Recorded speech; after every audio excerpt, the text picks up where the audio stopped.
বিয়ের ৭ বছরও যখন বেবি হয় না, তখন একটা মেয়ের উপর দা যে কি যায়, শুধু সেই মেয়েটাই জানে। সবাই ভাবে মেয়েটারই সমস্যা। বিয়ের ৭ বছর হয়ে যায়, বেবি হয় না। এদিকে শ্বশুর বাড়ি, বাবার বাড়ি, স্বজন, পাড়া প্রতিবেশী সবাই বলা বলি করছে বিয়ের এত বছর হয়ে গেল, তবুও কেন বেবি হলো না। হয়তো এই মেয়েটারই কোনো সমস্যা আছে। কেউ কেউ তো এমনও বলে, নতুন আরেকটা বিয়ে কর, সেই ঘরে বাচ্চা কাচ্চা হবে। এই বোর বাচ্চা হয় না, রেখে কি লাভ? বাচ্চা না হওয়ার কষ্টের থেকে মানুষ যে কথাগুলো বলে সেগুলো সহ্য করা যে কতটা কষ্টকর, যেই মেয়ে এই কষ্টগুলো সহ্য করে একমাত্র সেই মেয়ে জানে কতটা ভয়ঙ্কর সময় কাটে সেই মেয়েটার। বাচ্চা না হলে সব সময় সমাজ একটা মেয়েকেই দোষ দেয়, কিন্তু সমাজ কখনো জানতেই চায় না যে বাচ্চা না হলে ছেলেরও দোষ থাকতে পারে।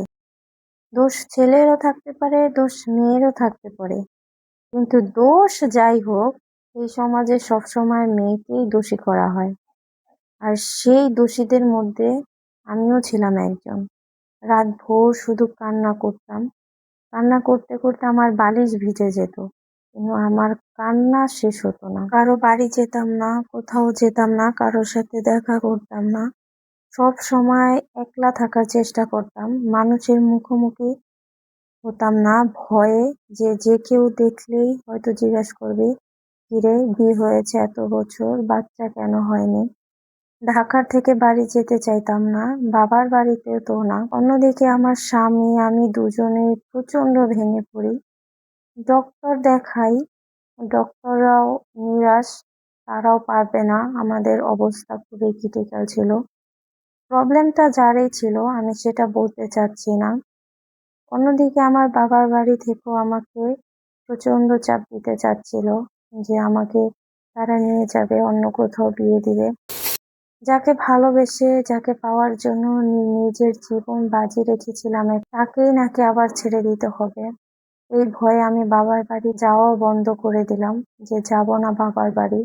বাবার বাড়ি গেলেই হয়তো তারা জোর করে অন্য কোথাও বিয়ে দিয়ে দিবে। দুজনেই রাত ভোর কান্না করতাম আর তাহাজ্জুদে নামাজ পড়তাম, যে আল্লাহ কবে আমাদের মুখের দিকে তাকাবে। এদিকে টাকাও নেই যে উন্নত চিকিৎসার জন্য বাংলাদেশের বাইরে কোথাও যাব। ডাক্তাররাও মুখ ফিরিয়ে নিয়েছে, তারা পারবে না। বাংলাদেশের বাইরে কোথাও ইন্ডিয়ান যাওয়ার জন্য বলছিল, কিন্তু আমাদের যাওয়ার মতো বা ওই চিকিৎসা করার মতো তো টাকাই ছিল না। খুবই সাধারণ, এখন যেমন আগেও তেমন ছিলাম। আল্লাহই ছিল একমাত্র আমাদের ভরসা।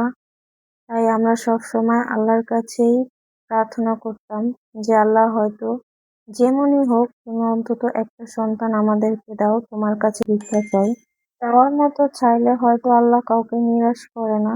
আল্লাহর উপর ভরসা রাখলে আল্লাহ অবশ্যই একদিন না একদিন সবাইকেই তার মনের আশা পূর্ণ করে। আল্লাহর উপর ভরসা রাখাতেই এবং আল্লাহর কাছে চাইতে চাইতে আল্লাহ দীর্ঘ ৭ বছর পরে আমাদের মুখে হাসি ফোটালো।